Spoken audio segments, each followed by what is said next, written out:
Come on.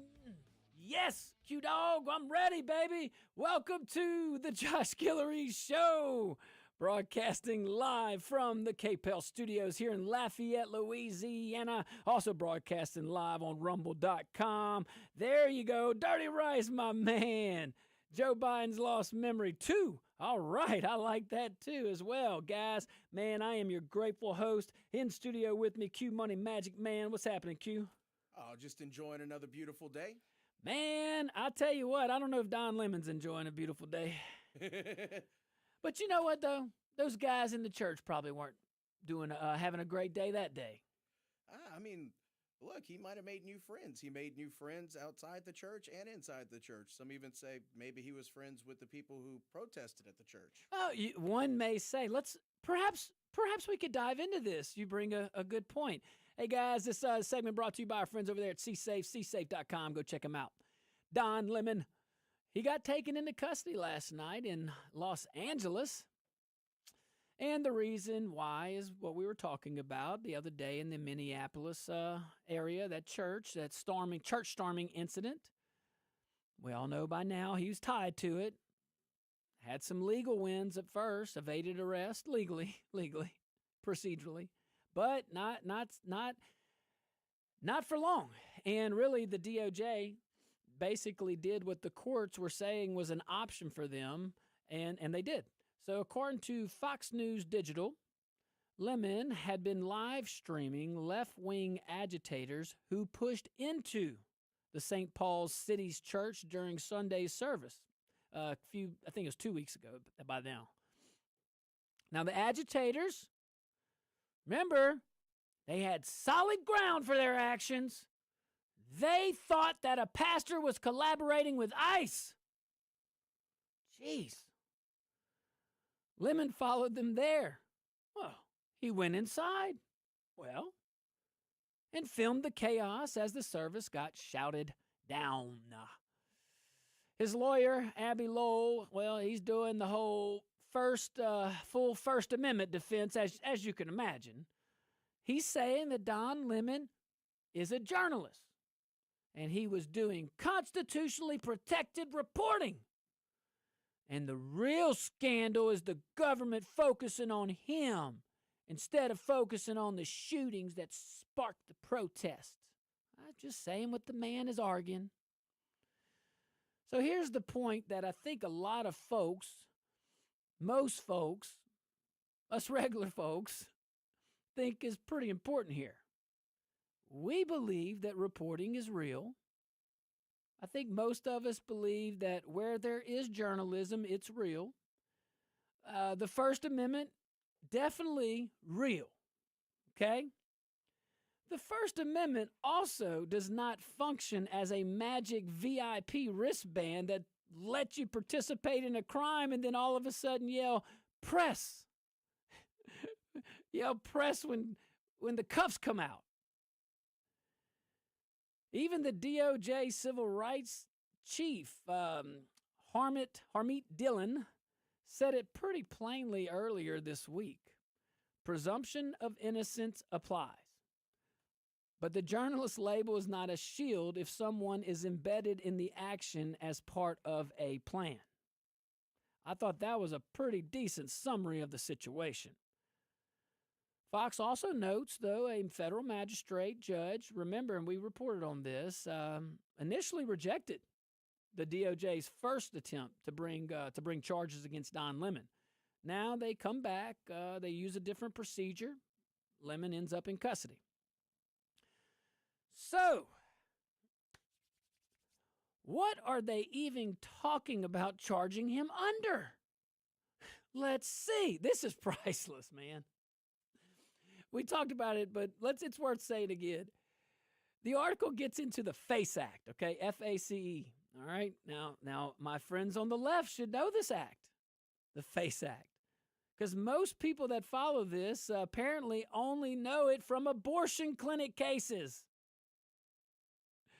The law also covers places of worship. It makes it a federal crime to use or threaten force to intimidate or to interfere with someone lawfully exercising religious freedom in a place of worship. It also covers property damage. It mentions the KKK, which, covers conspiracies to deprive civil rights, just throwing that out there. Seems like it would all be in the same, not the abortion stuff, but, well, we had a kooky little 40, 50 year go in the legal world, didn't we? But that is the legal framework they're looking at in here. Now, I value the Constitution, and I think most folks do, and I think most folks that understand the value and benefit of a limited federal government, I think this is kind of where we land. People can argue about immigration policy all day.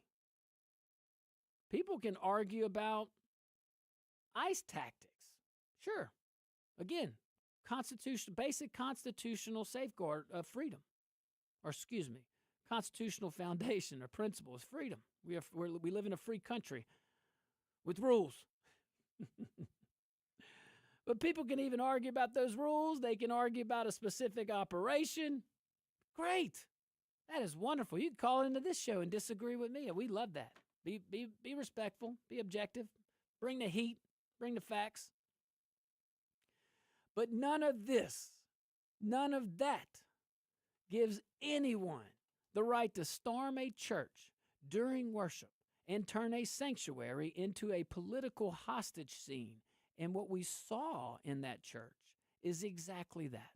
We saw the intimidation. Come on. You're going in there with all that ruckus in a place of worship. And here's what folks don't even understand. Look at the jurisdiction. These guys don't even know. Look at the jurisdiction you were in. You probably had so many people in that service that agreed with you politically.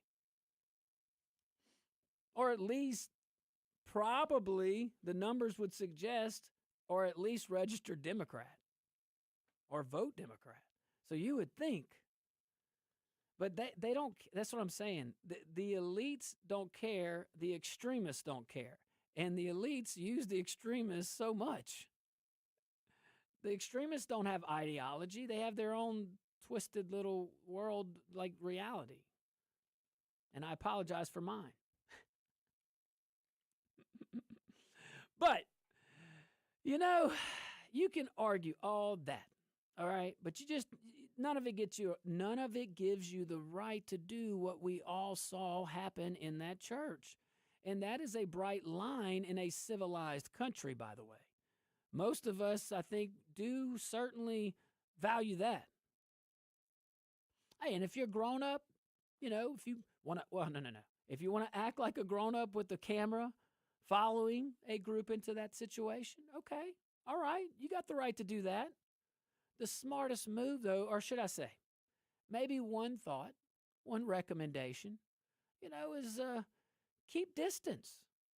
Keep documenting. You can do all that. Keep your hands clean and keep your role simple if that's what you want to do. You observe and you record, but do not become part of the story you are covering. And that's what happened with Don Lemon. So we'll keep talking about that when we get back. Stick around. I can't wait. I see you over there, rumble.com. Yes, I like that chat. All right, guys, we'll be right back.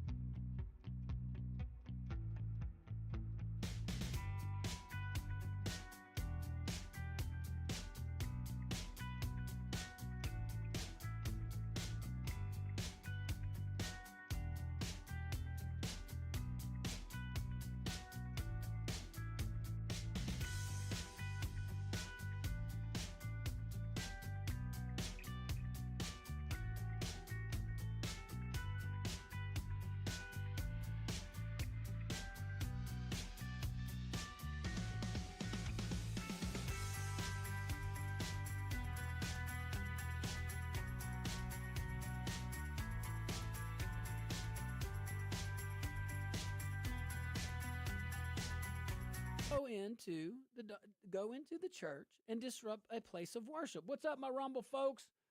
What happening? What is happening? There you go. Kill Switch, Dirty Rice. That's my boy. Kill Switch, you my boy too. Call in the show too, Kill Switch. We hadn't heard from you in a while. Hey, but look, we're talking about the situation with Don Lemon. So, I mean, tell me on the Rumble chat, man. What do you guys think about this? Let's just think, okay? We all know by now what happened in the church, but the defense of Don Lemon, First Amendment, that kind of stuff. I'm gonna go get a coffee refill. Q, talk to the fine folks about that. I do want to hear your thoughts. You want some coffee? I'm good, thank you. When it comes to Don Lemon, there's so much to be said, even before the church. So much so that even CNN had something to say.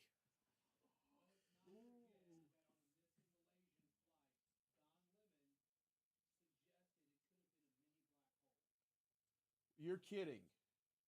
He really said that? A mini black hole on the missing Malaysian flight.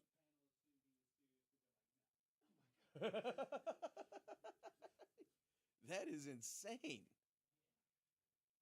So Don Lemon on the missing Malaysian Airlines flight claimed that perhaps the plane got lost into a miniature black hole. Which that's interesting because when you think about it, what is a black hole? A black hole is a star that has collapsed in on itself after going supernova. It takes millions of years, and I'm pretty sure we would have noticed it. Pretty sure CERN would have noticed it. Pretty sure anyone that experiences the impacts of gravity would have noticed it.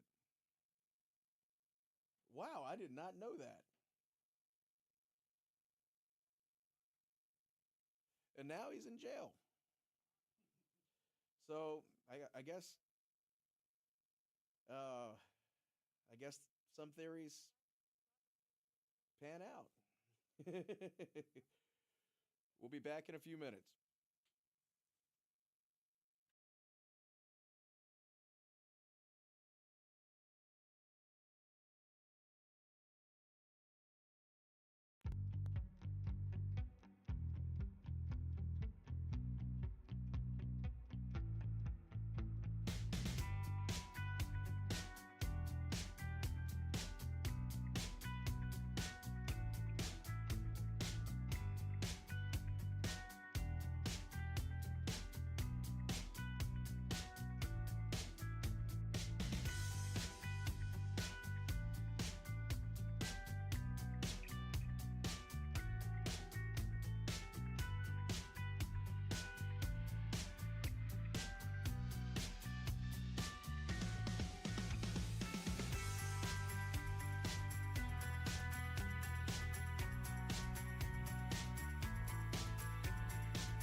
Welcome back to the Josh Guillory Show. We are broadcasting live from the KPEL studios here in Lafayette, Louisiana. Also broadcasting live on Rumble, man. Let me see you over there at rumble.com, the Josh Guillory Show. Join that chat and shout out to our KLFY Plus viewing audience, man. Shout out to my boys and gals over there at Stan's Auto. I went in there a little early, and I certainly appreciate them for accommodating, and just wanted to say hello, and I appreciate you.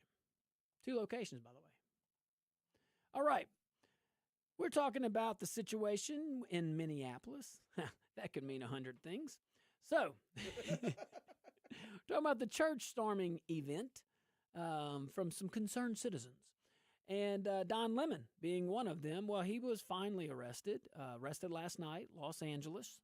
His attorney is saying, wait a minute, he's a journalist. First Amendment right. What's wrong with you, people?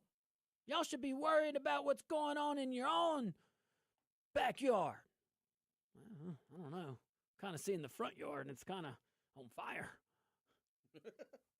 But anyway, so Don Lemon, look, here's the deal. Like I said, you want to do all that, you want to film, you want to say you're a journalist, then do it from a distance. Don't be part of the story. Don't be part of the facts. At minimum, you can't call yourself a journalist on that story if you're part of the facts. No way you could be objective. So Fox says Lemon told him. Now, this is interesting. Fox, in this article we're relying on, tells us that Lemon told his crew they should not step onto church property. But then he walks right in the church property himself. No matter. Do it anyway. Fox also says he entered before the agitators. He described it as a clandestine mission. I think that phrasing is doing him zero favors right now, by the way. I mean, look, this whole thing kind of becomes a test for our country. You know, freedom of the press stays protected when the press is doing press work. It's kind of like course and scope of your employment. We give officers qualified immunity. If they're in certain circumstances, they're immune from getting in trouble criminally.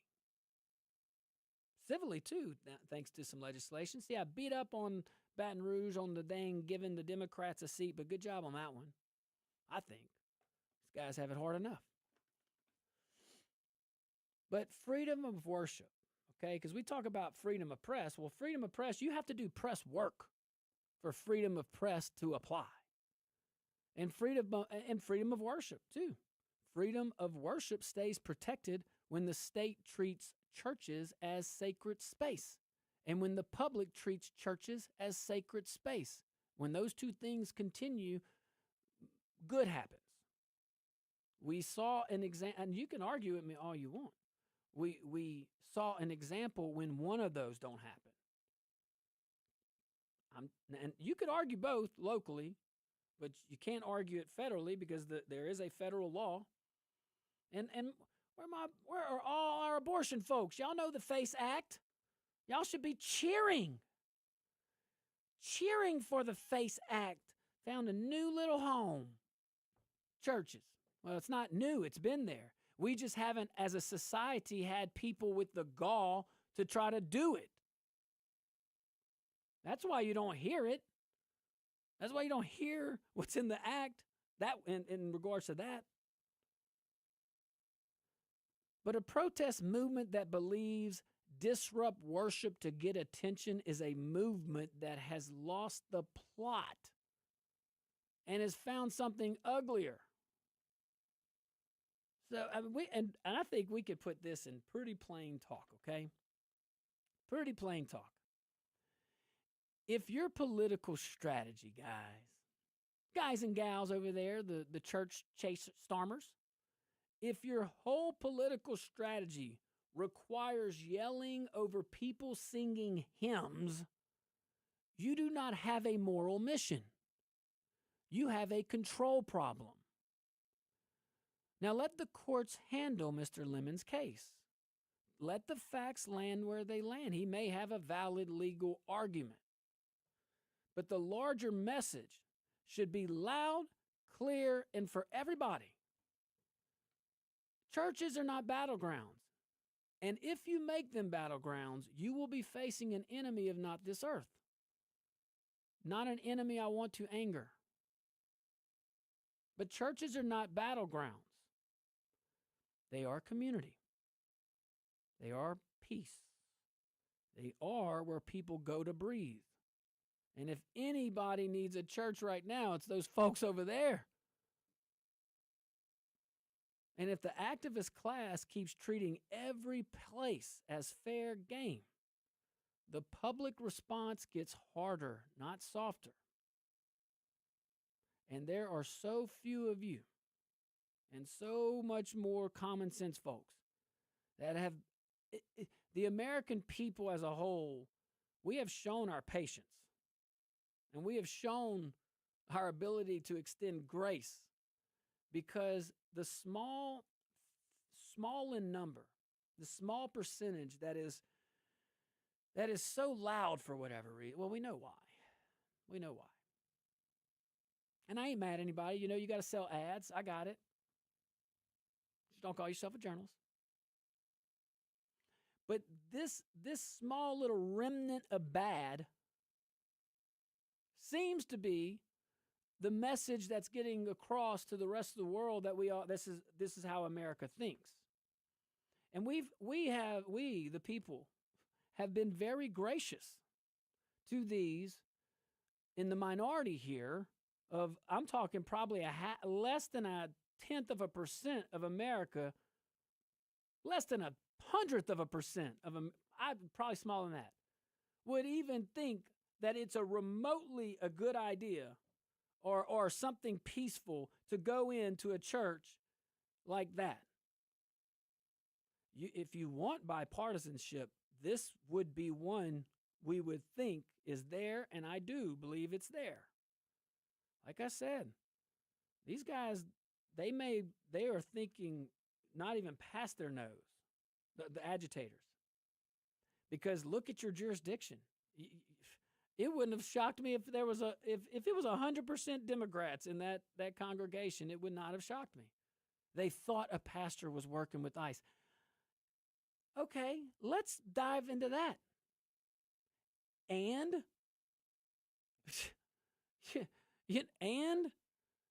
but believe it or not all Democrats hate ICE. And I'm not saying the guy was a Democrat. And I'm not saying the congregation was all Democrat. I'm just saying it wouldn't shock me. There was at least one.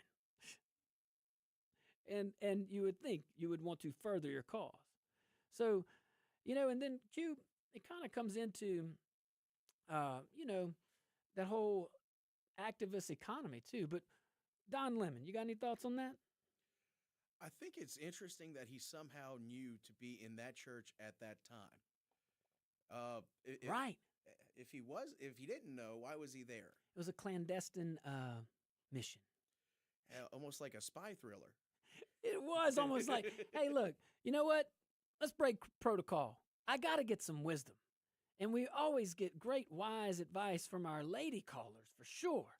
And this lady on the road is so impactful, efficient in her punch. Let's go to Miss Tony from the road. What's up, Miss Tony? Oh, can you hear us? You press that button? Uh-oh. Miss Tony, try us again. It's probably us, though. I'm joking. Anyway, let's take a little break, guys. When we get back, man, let's go to some cash. Let's talk about cash. Not Cash Patel. We're talking about cash. We ain't talking about no practice. We're talking about cash. All right, guys, stick around. We'll be right back.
What's up, my guys? Hey, look, and gals, y'all, No joke.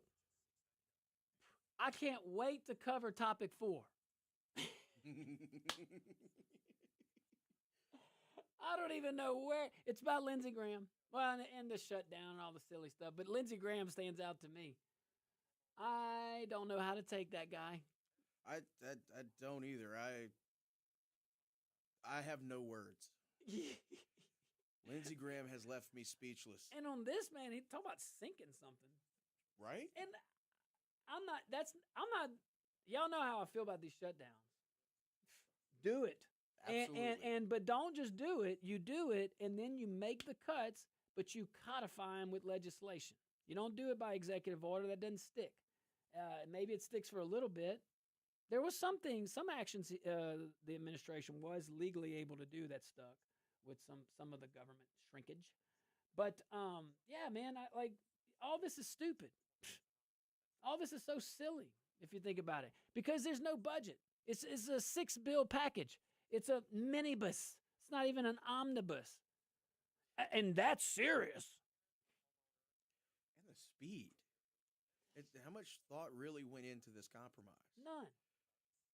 And all this does is keep mostly status quo. Do we want that? Yup. No, we don't want that. And I'm so I keep saying, and I must maybe perhaps. Brian Bradley says, "Do you have a new Iberia haircut?" LOL. Man, I need a haircut. Period. Woo.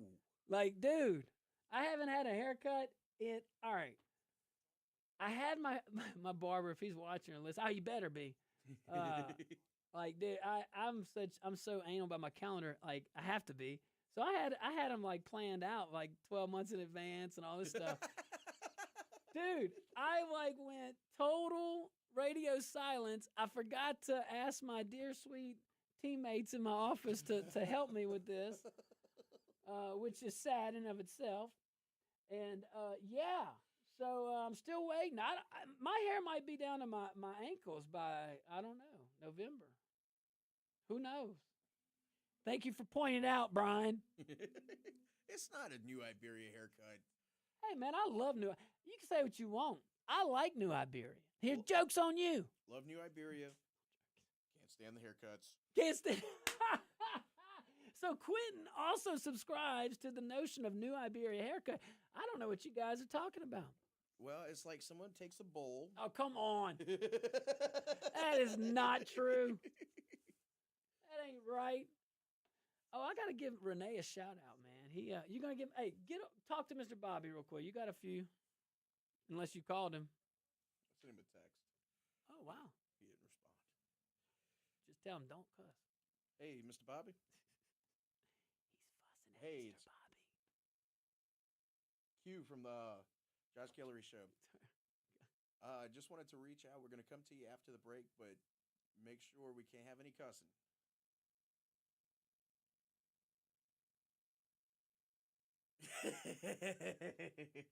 Yes, sir. I believe it started with an S and ended with a T, Mr. Bobby.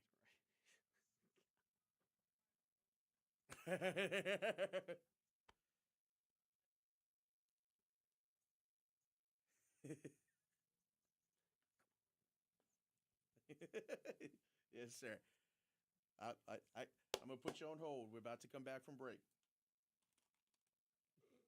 And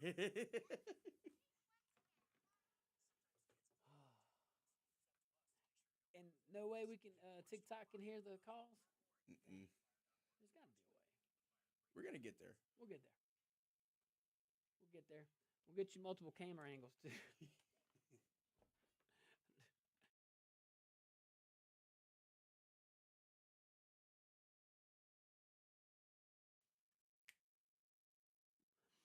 Welcome back to the Josh Guillory Show, man. I see some good people on hold here. Bring the heat. I don't care if we agree, disagree. Just bring it, baby. I love it. All right, we're going to try. Is it Miss Tony again? All right, let's go, Miss Tony. Let's see. You're live.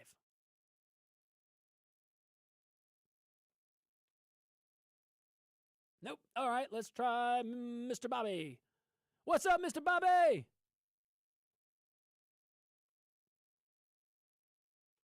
All right, take a little pause. All right, we'll go back to the phone lines in just a little bit, guys. Having a little technical difficulties, but it's all good. Got more to talk about. Just take a tiny little pause. All right, so let's talk about cash, man. GOP cash, that is. All right, so House Republicans, you good? House Republicans are stacking a little cash, though, man. But woo, we got the phone lines back. That's good. All right, let's go. Renee, what's up, Renee? You got a compliment earlier with the location I was at. They said they love hearing you call in. What's up, buddy? Yeah, I want to say that I seem to have good country songs and music songs, but unfortunately, Virginia went commie. It didn't go country, and I think it's got too much spam with Spamberger in his administration. That's insane what that governor woman want to do to them people. And I also like to say that the metaphorical chickens that come to roost, they don't care what color you are. If you're a stupid minority voting for Spamberger, you're going to pay taxes and have high food prices any damn way. Thank you, Renee. Appreciate you. They gon' call me. I get it. Lay the soundtrack. All right, let's see here. Oh, okay. All right, Mr. Bobby. Justin, we're coming to you next. What up, Mr. Bobby? Yeah, Trump said a long time ago, never turn your back on a journalist. But this Don Lemon, he looked like he'd suck on a lemon. He'd never make it in prison. He's a lemonade enthusiast. I get it. Mr. Bobby, a man well-rounded. Well-rounded. All right, let's go to my buddy Justin. Justin, I was thinking of you the other day, man. Kind man. What's up, brother? Oh, not too much. Working a lot. So, Lemonhead, I make a prediction he's going to get off, write a book, make millions. Ding, but ding, ding. the thing is, you've said it numerous times, it's a slippery slope. Yeah. So, if a Democrat gets in there, Democratic administration, Fox News better watch where they go. Well, let's hope it doesn't go that way. I think this is different, though, Justin. I think when you're part of it, and I said it earlier, facts. We think we know the facts, and we do. Hey, thanks, Justin. I appreciate you. Great point as always. I love when he calls in. Man, let the facts play out. We think we know, and I'm pretty confident because the videos are pretty clear. But maybe he does have a legal argument. It's going to play out. But no matter what, I kind of do agree with Justin's initial assessment. Somehow I believe he's getting out. Somehow I believe he's writing a book. And somehow I believe he's getting millions. You think I'm off on that? Absolutely not. Well, it's not me. It's Justin's prediction. So, yeah, not unreasonable, my man. All right, let's see here. Who are we going to? Rando. What's up, Rando? Hey, guys. Y'all stay warm this weekend. Okay, very quickly. If Don Lemon and all these other liberals are so concerned about that little 5-year-old boy in Minnesota, his father abandoned him running from ICE, and now they're claiming they're mistreating him. What about the kids in that church that were terrorized? Exactly. The leadership on the far left, even when they take advantage of these extremos, they have a very difficult problem seeing things through the lens of a child. I'm serious. Right. That's probably their problem, period. They're so serious all the time, but not even serious. Serious over stupid things, silly things. But anywho, yeah, they think about it. They want to argue, well, what about in abortion, women's health? Okay, go argue it. You can advocate that. I don't agree, but, I hear you. No one argues over the father's lens because it takes two to tango, and not a single one of them argue through the lens of the baby, the only person who cannot talk. So I don't understand. So this right here, you make such a good point. None of them come at it from the angle from the kids, just like the Chicago Teachers Union. You want to argue and protest, go protest those math scores. Go protest your English scores. I mean, come on. But they have a problem with seeing things through the lens of a child. And I'm telling you, some of my worst times in my life is when I don't see things through the lens of a child. How pure. All right. Anyway, let's go to Jared. What's up, Jared? Hey, y'all know what y'all forgetting? What up? Don Lemon had so much protection. One, he's gay. Two, he's black. Three, he used to be a member of one of them old press places, CNN or something like that. Right. So, like, he thinks he's so well protected. That man was just dying for them people to go lock him up. Watch, he's going to make so much money off of this, man. He's going to play this for all it's worth, people. Believe you me, he will. Jared, let me tell you, man, there's a lot of people that are probably shaking their head with you, buddy.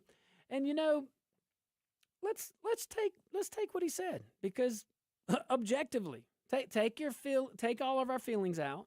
Just objectively thinking, if you look at the last 5 years, maybe not the last 6 to 12 months, but if you look at the last 5 years at least, okay, you will notice that, yeah, there seems to be, it seems to be hard to be things such as a white, straight male conservative, all right, Christian. It's hard to be those things, but, you know, that's kind of going away. And here's a news flash. None of us white, straight, male Christians cared. We're busy. We're working. We got things to do. You know, say what you treat, whatever. But anywho, yeah, very interesting. But let's talk about cash, man. Everybody wants to talk about cash. Talk about cash. House Republicans, they're stacking it. Stacking cash like it's training camp. And they just found out the other team is bringing a full roster because they will. They will. Might not make sense, but they'll bring them. And they'll get every benefit of the doubt. And Republicans will get none. We know how this goes. All right, so the NRCC, that's the congressional, basically Republican side and the congressional, the Congress folks raising money.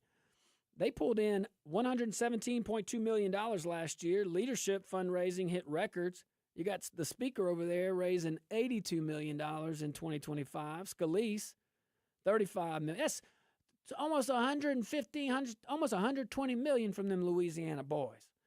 Emmer brought in nearly $30 million. It's a lot of fundraising.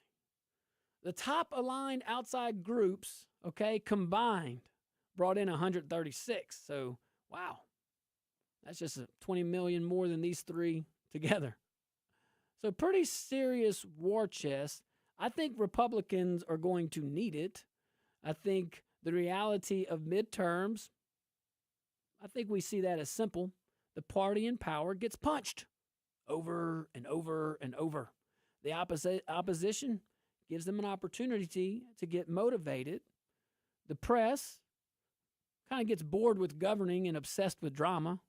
And that type of quasi-journalist economy, it can be fruitful.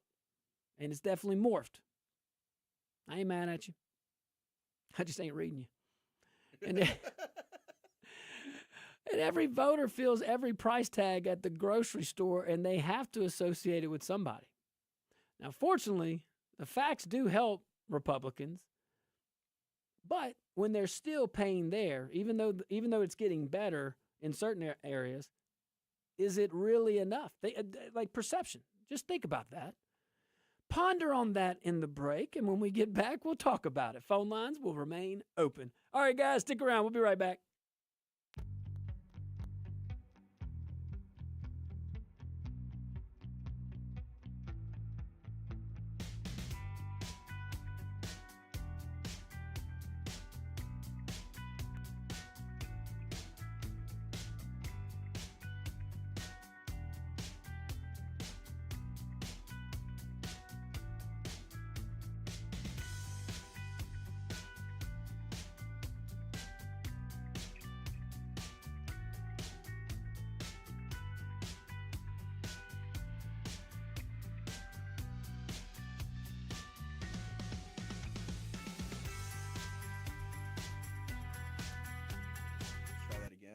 What's up, Rumble?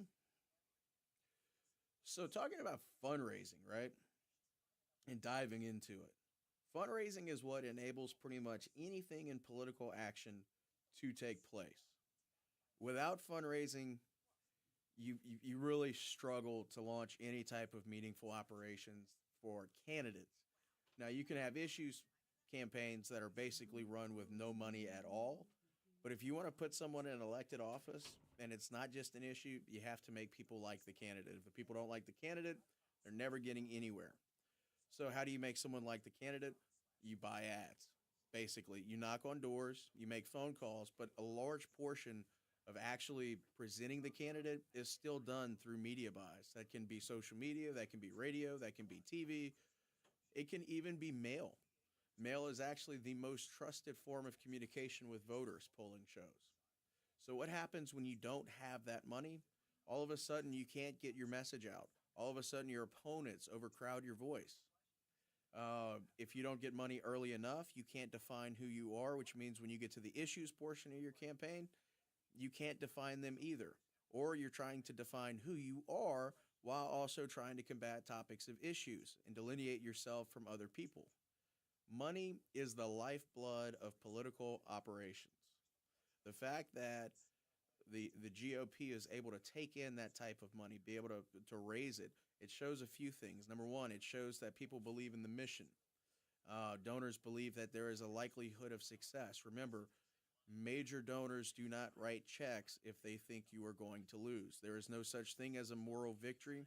Donors aren't looking for a moral victory. They're looking for someone that will be able to answer their calls whenever they have problems in government. That doesn't necessarily equal corruption. That just equals access to the people who can solve your problems. That's why donors give money. Small dollar donors give money because they believe in a candidate. They believe in a message. It's different.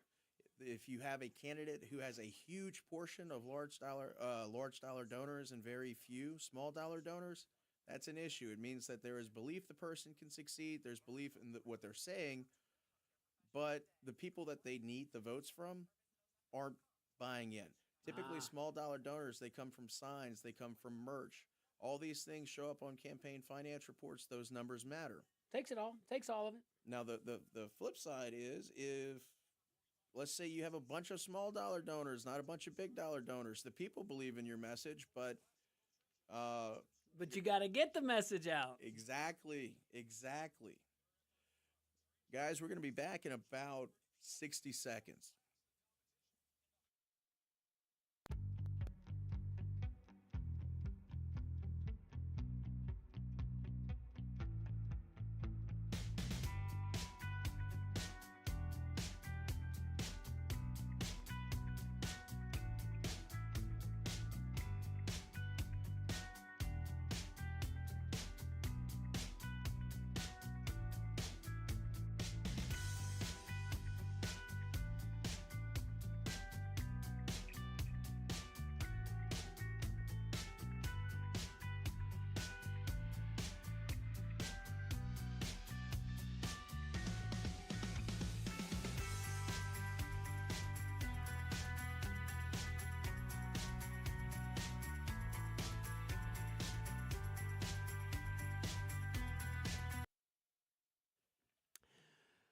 Welcome back to the Josh Guillory Show, broadcasting live from the KPEL Studios here in Lafayette, Louisiana. Hey, man, let me tell you about my friends over there at SeaSafe, SEA, just like the ocean. When strength matters, when custom matters, when failure's not an option, SeaSafe delivers. SeaSafe FRP products, they're engineered to resist corrosion, reduce maintenance, outlast the competition in the harshest environments, from offshore platforms to wastewater treatment plants, everywhere in between. My buddies over there at SeaSafe got it. Their products are American-made. They're manufactured right here in Acadiana by American workers. SeaSafe, man, I'm amazed at some of the products they do. SeaSafe.com, SEA, just like the ocean. Go check them out. Oh, and also Clay was saying that they do residential stuff too. So look, if you're building something, check out SeaSafe's FRP products. Never know. Could save you some, could add value. Let the experts decide, not this guy. I just love them. So, that being said, let's go back to our conversation, but we're going to go to the phone lines first. 232-1542, and Q, I'm making a command decision. Topic 4 is going to become topic 3 when we get back from into hour number 2. I'm just saying, you're going to want to stick around. Go ahead. What you got here? Let's see. Caller, you're live on the Josh Guillory Show. What's your name? Where are you calling from? This is Norman. Oh, Q, you missed it. Poor Q. I'm picking on him. It's Friday. Norm from Poche Bridge. What's up, Norm? Yes. Let me make a short story long if I have time. Please. In the last century, I was in a special forces unit. I was never fully trained. I jump qualified in some of this, but I'm never fully trained. But I paid attention. And one of the aspects of special forces operations is psychological warfare. All right. Make people, gaslighting is another word for it. And all I can say right now, I can tell every listener, anything coming out of the left is not reality. It's a psychological operation. Everything that they do, that's what it is. And just keep that in mind and apply it to your thinking. I think that's a well thought, and application will be asserted. Got it. Thanks, Norm. Thank you. Look, good point. Good point. Let me hear you over there in that Rumble chat, man. All right, let's see here. Yeah, you know, the midterm stuff, it's real. When you're in the party in charge, man, you're getting punched every day. And right, hey, nothing wrong with that. It comes with governing. Explain yourself. Try to be as transparent as you can. Sometimes that scares people, so you got to be real quick on messaging. And that takes a minute to learn. But we can all acknowledge the political headwinds here that Republicans are facing. National brand. And some of it's natural. It's not just because it's Republicans, just they're the party in charge. You wouldn't know that. I see, that's what's confused. I should have gave it just a disclaimer. I know we have a Republican majority in paper. Okay, I got it. But it's confusing. I get it. I mean, I've never heard of a Senate majority leader say, well, we could pass this bill, but I got to send the Democrats to negotiate with the White House. Man, that's amazing. But anyway, that might be part of why these headwinds, that the Democrat Party is a faceless party. It has no leadership. It's fact. They don't even know what they're fighting for. They don't even know what they're fighting. They're so splintered right now. So Republicans, don't give them things. We should be governing like crazy. We should be limiting government. We should be not take away things that work. That's the counter argument every time. Oh, you want to cut blah blah blah blah. No, not the things that are helping. I go to the shutdown mechanism, the approach.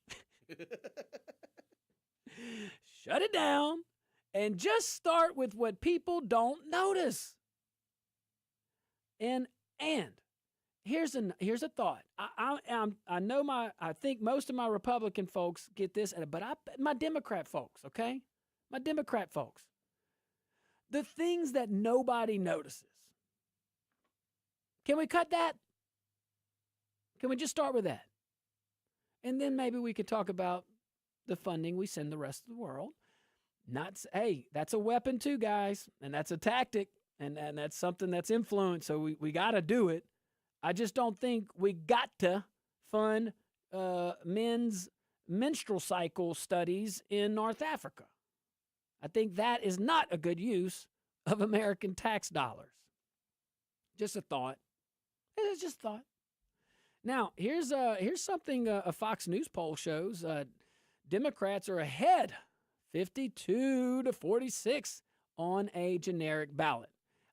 So these national ballots, these generic ballots, I think, when's the last time I've seen the Republicans leading? That's the first thought. But also, these are districts and states. These are not, there's no national election right now. Will be in 2 years. So just and even then, look at how the Electoral College is broken down. In the World Series, you count the games, not the runs. So it's, you know what I'm saying? If you count the runs, they play a different ball game. That's like these Electoral College folks. Like I'm saying, okay, you can change it, but all you're going to do is change the messaging. So instead of letting states decide, you're going to let cities decide, and maybe you like that. But it's only going to be a few. So instead of letting, and that's really what it comes down to, 4 to 7 states maybe deciding right now versus 3 cities, maybe 5. So it's like, because, California gets all those electoral college votes. You don't think there's one Republican vote out there? Well, we know there are. So it's not that Republicans can't win a popular vote. It's the popular vote doesn't matter, so who cares? That's all I'm saying. But the cash on hand, they're going to need it because Republicans have 2 things going against them. 1 is the media and 2 is themselves. Doggone it. Balance that budget, baby. Joni Ernst, stop labeling eggs. All right, guys, stick around. We'll be right back. Let's talk about the shutdown and maybe some familiar faces or familiar names. We'll be right back.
Good afternoon, ladies and gentlemen. Welcome to hour number 2 of the Josh Guillory Show. I remain your grateful host, and in studio with me still, Q Money Magic Man. What's up, Q? Oh, just thinking about, is Don Lemon really in jail, and did he really protest at a church? And of all things, the Face Act. Ooh, yeah, really? Hey, wow. Didn't think that was coming, did you? Guys, man, this segment's brought to you by my buddy over there, Keith Kishbaugh over at Kishbaugh Construction. Good American patriot, American company. Also right here in our backyard. Okay, so let's talk about what's going on in Washington just a little more, should we? So let me start this wonderful hour off with something only Washington can pull off. Republicans control the Senate. Republicans control the House. A Republican is sitting in the Oval Office. And yet, here we are. Here we are. Staring down a shutdown because Washington Republicans can't stop tripping over themselves. Now let's talk about my buddy Lindsey Graham. Lindsey Graham, now, he has had one of the most fascinating political glow-ups of the Trump era. Nobody in this 10 to 11 year span, 11 year span now, no one has reinvented themselves more times than this guy. 1 minute, he's the loyal defender. The next minute, he's clutching his little South Carolina flower necklace and blocking a deal backed by President Trump himself. So last night, this is pretty rich. Last night, Lindsey Graham, of all people, single-handedly froze the Senate by slapping a hold on a Trump-backed funding deal that we've been talking about and calling it a bad deal. He says he's offended by how ICE agents are being treated. He says this deal sells them out. I'm with you. Hey, look, I'm not with you on that necessarily, but one thing before we go forward, the story to me is it's Lindsey Graham. Yes. And Senator Graham he's an interesting character on his voting record. Yeah, he's definitely hawkish. It's just, all right. What you think over there?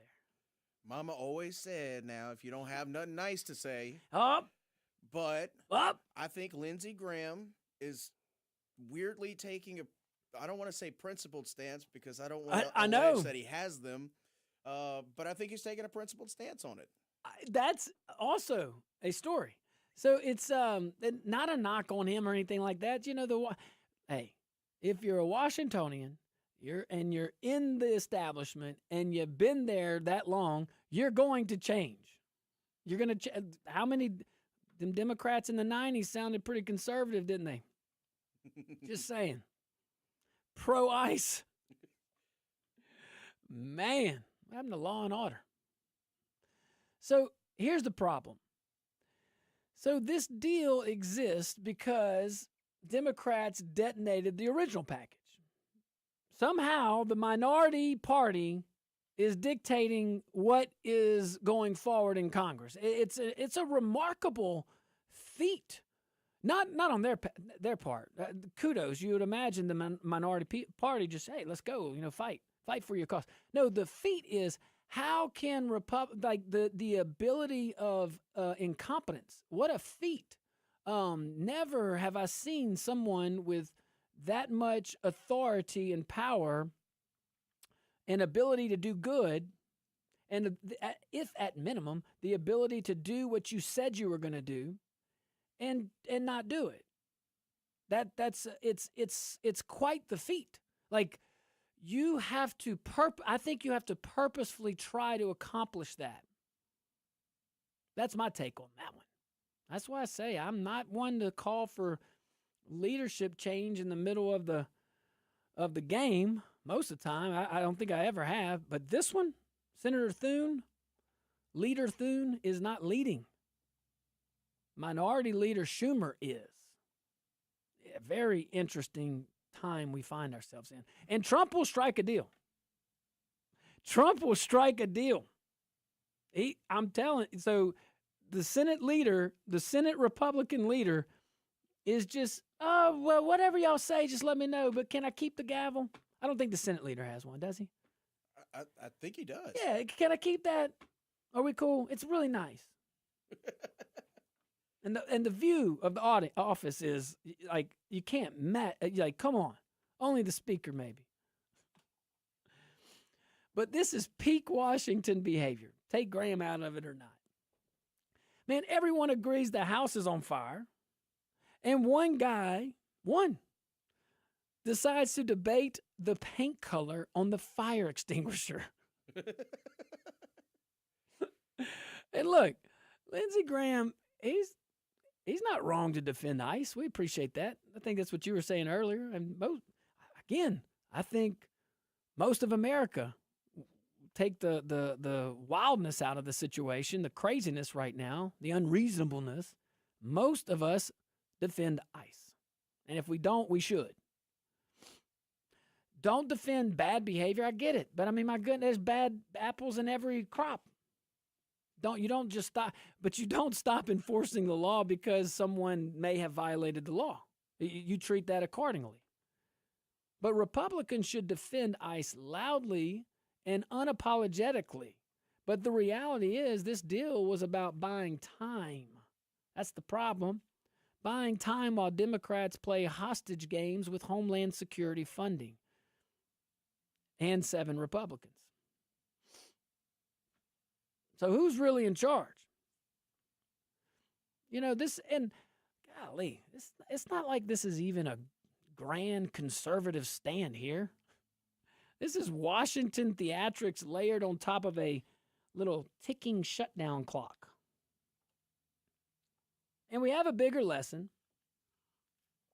We do. Republicans keep campaigning like a majority and governing like a minority. That's what we're seeing. My dear party keeps campaigning like a majority and governs like a minority. We negotiate against ourselves. We splinter in public. We fight each other while Democrats vote in lockstep and smile and grab enough Republicans in a minority to do what they need to do. You know, we could keep it simple here, though. Republicans win when we act like adults who actually want to run the country. Discipline beats drama every time. Conservatives do not need chaos to make a point. Most Americans don't need chaos to make a point. We all need results. Washington loves dysfunction. Voters don't, but Washington and the media loves dysfunction. I'm just saying. So, all right, guys, stick around when we get back. Hey, we might wrap a bow on this, and let's talk about the SAVE Act. See, we talk about so many things. Talk about the FACE Act. Now we're talking about the SAVE Act. But we're not talking about practice. All right, guys, stick around. We'll be right back.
that's how we ended up with a toilet paper shortage.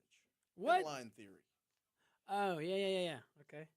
Someone sees a headline that says the stores are running out of toilet paper for COVID. All of a sudden, everyone runs to the store, buys all the toilet paper. Yeah. Kind of like the gas lines and stuff. Yep. Most shortages are created from Oh. headlines. You want to stay on this? I thought this would take off a little more when I read the article at first, and I guess I was still fired up from yesterday on the shutdown stuff, but we can move on. We got the SAVE Act. And we got topic 3 here. We got Alex Preddy. I'll do that one.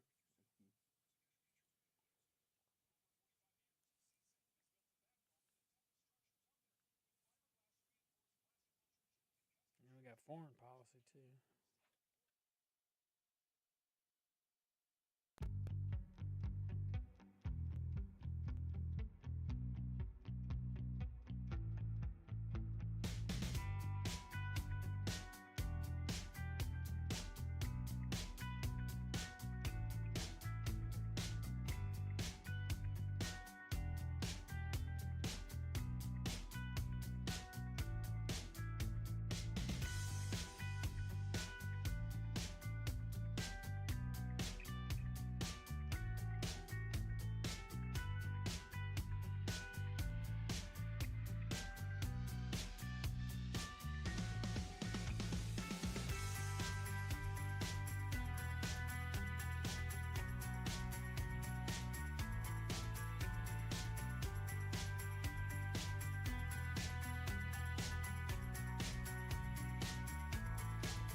Welcome back to the Josh Guillory Show. This segment brought to you by my friends over there at Giles Automotive Group. I appreciate my friend. You know, I like Bob. I got to know Bob Giles pretty well over the last few years. I really like him, but he does so many good things for the community too. You know, the animal aid and things like that, and his wife. And hey, shout out to those guys. I appreciate it. I always try to highlight the good. You know, try to at least. At least I try. So let's go back to, let's switch gears, actually. Let's go to the DOJ and Alex Preddy. Let's switch gears here. So back to Minneapolis, I know, but it's it's something worth talking about. So the Justice Department's Civil Rights Division is investigating the killing of Alex Preddy in Minneapolis. That's been out there for a minute. And Deputy Attorney General Todd Blanche, he did confirm it, and that's something. He said DHS is still leading the probe, and the FBI is also checking into it. Okay, 2 federal agencies. He also pushed back on the idea that every law enforcement shooting automatically becomes a Civil Rights Division case. It feels like it, though, Deputy AG. He said it depends on the circumstances, and he noted that there are thousands of law enforcement events every year where someone is shot. So that's the update. But here's what it means in real life. A Civil Rights Division investigation is a federal review of whether someone's civil rights were violated. It can involve use of force standards. I mean, think about it. Policy compliance, that can be vague. It can be about whether the facts support criminal civil rights charges. So it's serious. But it's not a verdict. It's not a conclusion. It is a process. Hey, and if the administration, the DOJ, if they want to keep public trust high while they aggressively enforce immigration law hard, this is the way. Tight investigation, tight facts, tight discipline, transparency where it belongs. You know, most Americans back law enforcement. It's like Senator Kennedy said. And if you don't, next time you need something, you call a crackhead. I'm with you. I'm with you, Senator. Love him, by the way. So, yeah, we back law enforcement collectively, but we also believe in clean accountability because dirty cases poison good cops and poison public trust. That's the quickest way to poison public trust. So, there's also politics around this. We know that. Everybody sees it. And we're going to have to navigate through that. And so is everybody looking into that, doing those independent investigations. So the Minnesota situation, pretty hot. Got it. It's been used as a national storyline. It's been used by Democrats to attack the administration. It's been used by activists to inflame the streets. It's been used by media to keep the outrage faucet running. So the government here does the smart thing. You investigate. You document. You let the truth stand on its own feet. Sometimes it takes a while. It's not instantaneous. And neither should the guilt be instantaneous. You know, that approach that I just rattled off, it protects good agents who do their job lawfully. That approach also, by the way, nails anyone who stepped outside the lines. Also very important. And, you know, kind of keeps the country from spiraling into everybody just believes their team. Everybody just go pick your side and your story, your angle.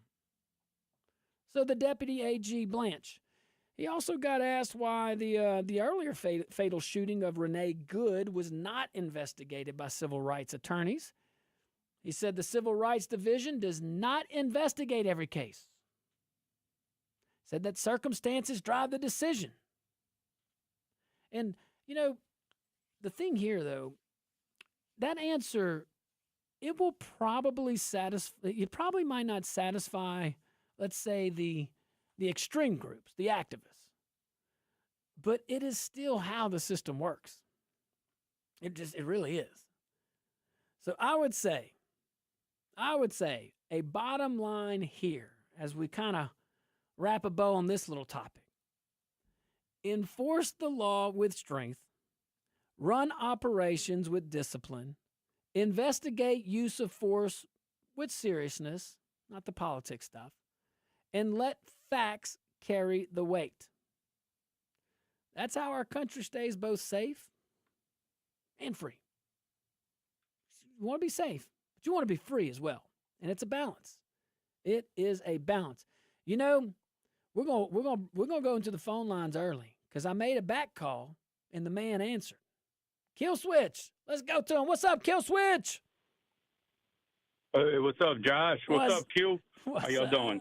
We're good, bro. We're better now that you called. What's happening? Cool. I hope I'm wrong, but I think the Democrats are going to win the House because the media, like Norm said, is doing some psyops. And the people who don't really pay attention and get their news from, you know, the legacy and social media, they being swayed and manipulated to vote for Democrats, you know, with the ICE and everything, the way they portray it, the media, they swaying people who's like on the fence is what I'm saying. And I hope I'm wrong, but I think they're going to win the House because of the media and social media. What you think? Well, I think that's a very fair observation, Kill Switch, and I always love when you call in and chime in on the. If y'all really want, I'm telling you, Kill Switch keeps it real over there. That chat at rumble.com. Go check us out. We appreciate that. Yeah, you know, Kill Switch, I'm kind of sadly gonna have to agree with you there, and that's why we say Republicans, you're not going to get the benefit of the doubt. Rhinos probably would, but conservatives for sure won't. So you just have to cross your T's, dot your I's. You got to work a little extra hard. You know, that's okay. You understand that. But I think Kill Switch is right. I think the message being so favorable to the left in the mass media collectively, yeah, it probably sways it a couple points. So do those points matter? I think that's the next question you have to ask. For example, one congressional district looks different than the other congressional district, even though the state polls a certain way. So it really is back to each race is each race. Just like, I give it the Electoral College and World Series analogy again. It runs versus games. But let's go back to the phone lines, man. I love this. Let's go here. Who we going to? Mr. Bobby. What's up, Mr. Bobby? Yeah, I wouldn't last long as an ICE agent. I wouldn't crank them out on them. I'd just go ahead and quit. That's what's going to happen if all this crap goes in the process. But I can't figure out, are these protesters protecting these criminals in their cities?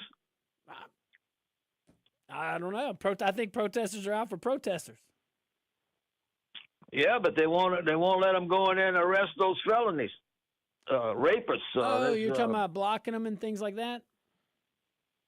Yeah, they won't let them go in there. What the hell are they protesting about? If they're not protecting the criminals.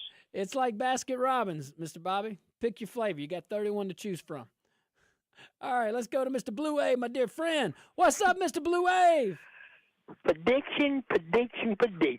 Well, I told y'all. No. Blue Wave 2026 and the Gulf of Mexico been changed. No.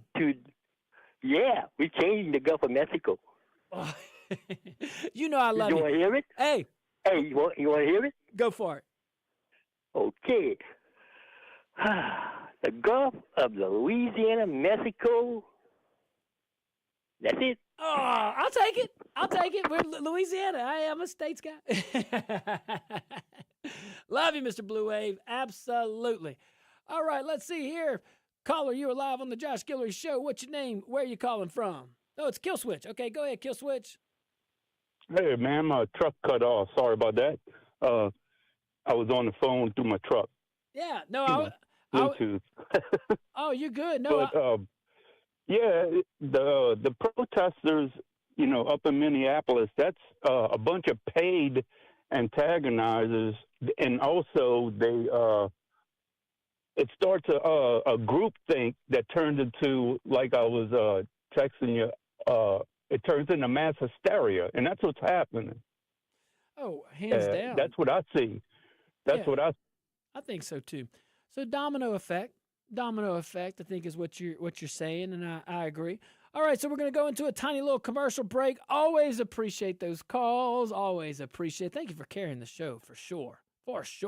When we get back, we're going to switch topics here real quick, and I'm with you, RDB. I agree on your assessment of that gentleman. All right, guys, stick around. We'll be right back.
What up, Kill Switch? Hey, man, thanks for calling in. Like the bat signal, you heard it? Call in.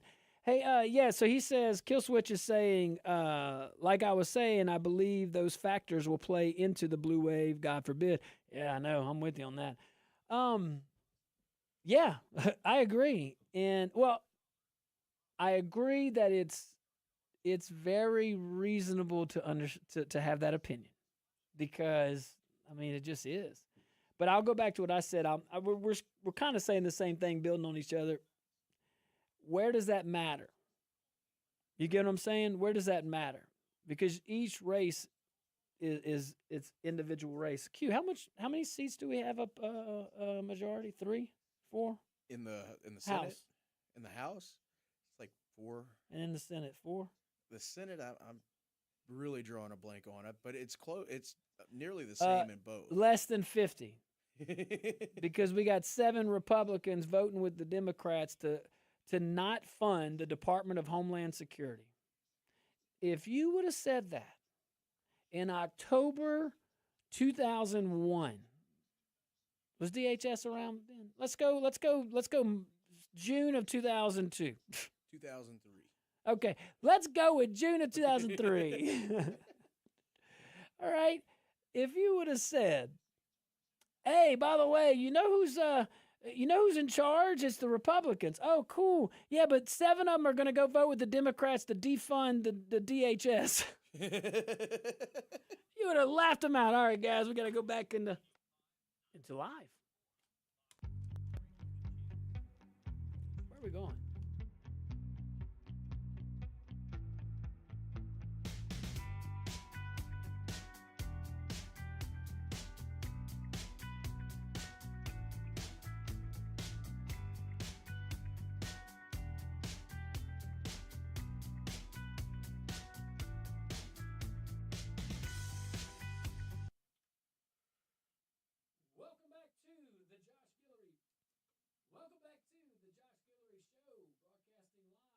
The KPEL Studios here in Lafayette, Louisiana. All right, guys, man, I'm telling y'all, if you haven't decided where you're going to go pick up supper tonight, go visit my friends at Préjean's. They will take care of you. It's always gumbo weather, but you know they have so much more on the menu than that, so we appreciate you guys over there at Préjean's. I'll be seeing you soon. All right, let's go back to the phone lines. Caller, you are live on the Josh Guillory Show. What's your name? Where are you calling from? That's you, caller. Hi, I don't know if it's me or something. That's you. This is Dan. Yeah, what you got? I'm just passing by Préjean's right now as you talk about it. But, hey! I wanted to point out that they talk about these protests going on. I was listening to the national news, and they were talking about the one in St. Paul, and the lady said, there's hundreds of people out here. Well, this is a nationwide protest, right? We have 342 million people. If you're going to get even 1% out there to protest, there has to be 3,400,000 people out protesting. And that would be 1%. That would be 99% agree with our side or don't care enough about it to say anything. But we never talk about how many people don't show up. We talk about hundreds like that's something big. That's so true. That is so true. That is so true. But that doesn't sell the ads. That doesn't get the clicks. That don't get the clicks. All right, let's switch gears here. Great call, by the way. Great call. Let's talk about the House conservatives and the SAVE Act. Because this, I think, is where we get a little spicy.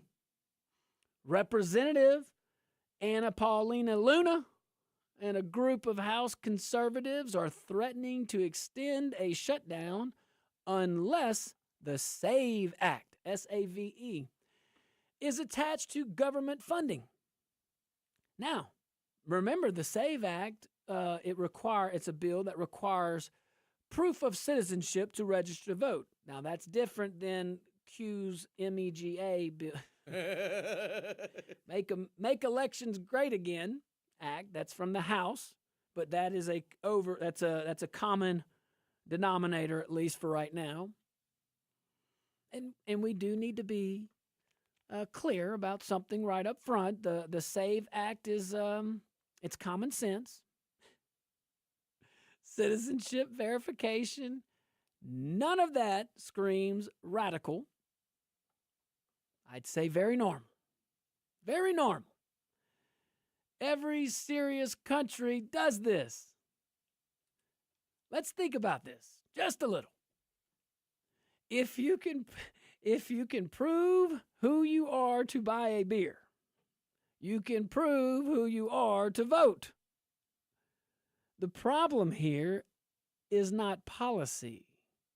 The problem is the battlefield. Everyone in Washington knows the SAVE Act dies in the Senate as a standalone bill. Democrats will filibuster it. They always do. So the House conservatives are saying, fine, attach it to must-pass funding and force the issue. Well, while I really despise that tactic, it's the battlefield. I love if we could do one bill, one issue, one bill. That would be phenomenal. But this is the battlefield, and until that's a rule, until that's a law, smoke them if you got them. Because that's a bold move. It's a risky one. So, politics. Politics is leverage. Politics is leverage. It's not vibes. I'm talking about politics. You use leverage when you can win. Same thing in most things in life. You don't pull the fire alarm unless you're willing to own the smoke. Democrats on the Hill, they're already salivating at the idea of a Republican-driven shutdown. Remember, they have no platform. What do they stand for? To the river, to the sea, or is that last year? That was last year's? Okay. Or year before last. What's this year's flavor? It was BLM. What else? Which other one needs to exist so 4 years from now or 2 years from now we can see they're arrested on something? I don't know. My goodness. But Democrats are already like, hey, we have no voice. We have no platform. We have no leader. I don't know. They have leader Schumer. He's running the Senate. He is. Him and 7 Republicans are going. The Democrats have to go negotiate. That's what the leader said. That's what the Republican Senate leader said. Amazing. But we got to have the 60 votes. No, you don't. Gosh. 1, you make the rules. 2, one of your rules is budget reconciliation. But all of this, when you think about it, this is why you don't want to give them your own party to blame. So that's where the risk is. Because I think Q was saying on the break in the Rumble feed, in the streaming feed, it's a perception, basically. See? They want right now what the National Democrat Party wants right now. They want headlines screaming with extremisms. Like they want it extreme right now. They'll inflate crime. They're the one creating the crime. But you've seen this before. Rhinos are really good at it. They want chaos to campaign on. That's their MO. Exactly, and that's what they've been doing. They've been doing it for years. And the next issue, we're not going to understand that one either, because you only have so many possible things before. Exactly. It's like it has a time expiration. Yes, and I mean, look at Gaza. No one's talking about Gaza. It's not rebuilt. Well, that's what I was saying. It's like what's the next one? And it's so silly. This one though is embedded. Minnesota's a different story. I think Minnesota's a different because it's so many fronts. It's like every day we talk about Minnesota or Minneapolis or that area, and it's a complete different angle. It's a complete different side of that very just epicenter of bad policy, bad politics, bad people doing bad things. What with Governor Walz? One day he's saying positive things about his conversations with President Trump, and the next day he's calling him the next Hitler. It goes back and forth. It's the strings, man. They had to get tightened a little bit. Oh, you can't get over here, boy. Yeah, but they need. Remember, Rhinos and Democrats, they have no platform. At least the Democrat Party right now doesn't. Rhinos never do. They run on a lie. So what is their platform? It's to attack. It's to assault. It's to blame something. Never solutions. Never policy. They want headlines, like I said, to highlight any and all extremism. They want to highlight all the bad over and over and over and over. And like the caller said on the road, so you see a few hundred protesters. Oh, that's a lot. Well, how about the hundreds of thousands that did not? And the hundreds of thousands that actually, in that area, that actually believe that do not support the ICE operations, but they choose to communicate in a way deserving to be called an adult. We would put children in timeout. You learn things like basic things like it's rude to go into a building and disrupt them. Yeah, Don Lemon. We're just bare. I'm just giving bare. I'm not even going to church route. I'm just like bare basics, But when you don't act like that, or when you do act like that, it's just hard for folks to take you serious, But all this stuff about us possibly, us Republicans possibly giving the Democrat Party something to campaign on, that is a truth. That is a reality, but it doesn't mean conservatives should roll over. It means conservatives in our own party should be strategic. And strategic on when we communicate certain things too, because that's important right now.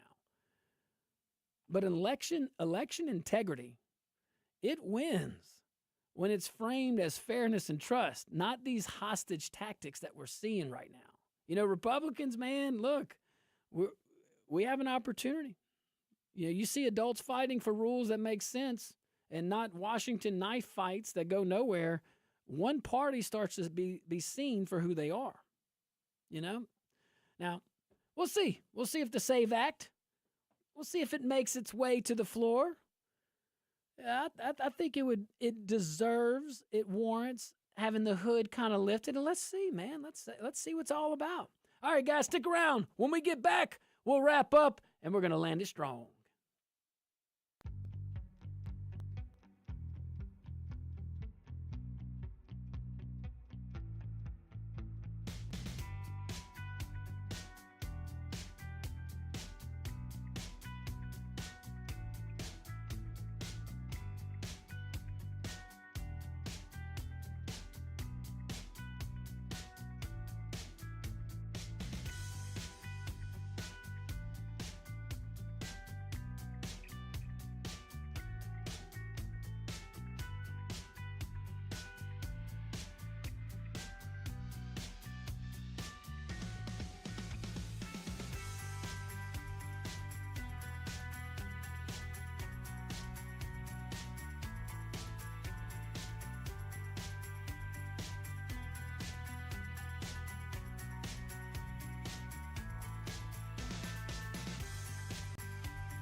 Rumble.com. What's up, Rumble? Appreciate you guys. Shout out to my TikTok audience, all of our TikTok listeners. We appreciate you guys. We're going to go talk about some foreign diplomacy.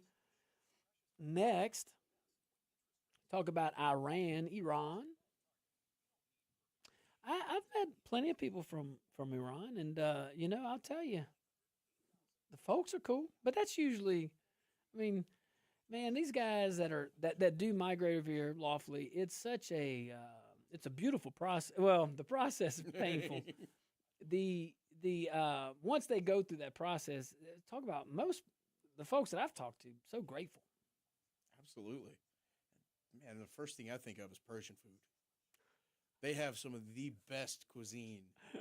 Oh, it's so good. It doesn't stack up to Cajun Look, my friend cuisine, but- Ozzy, we should get her to call in. She's very, you know what I'm talking about? Mm-hmm. She is very knowledgeable about, I mean, Iran, obviously. She's Yeah. from there, but she could probably open. I wonder, she hasn't even called in, that little rascal. I'll have to reach out to her.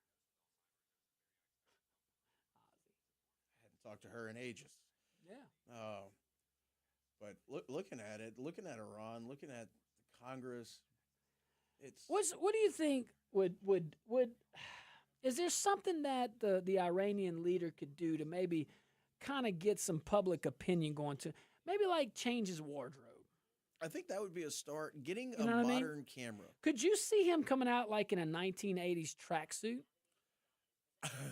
like I assume like the intel's delayed. You know what I'm saying? Like, hey, we gotta do this. So the this Ayatollah, right? Yeah. Yeah, the Ayatollah. We gotta modernize you. We gotta modernize you. Here you go. But they're so behind. It's like here's a 1984 red Adidas tracksuit and a white round cap. That you can go roll with Run DMC. It's like every picture they take is also from an 80s camera too. That is a very fair observation. Like scouting for pictures of this guy. Yeah. He looks like he came down from the mountain. They took a picture in the 50s or 60s with the first color camera, and that's what we got. Budget shortage. They know what budget is over there. They probably look at it like, how can we get to do what they're doing? Yeah, like have internet. Yeah. Oh. Be right back. But not for you, TikTok. We never leave you.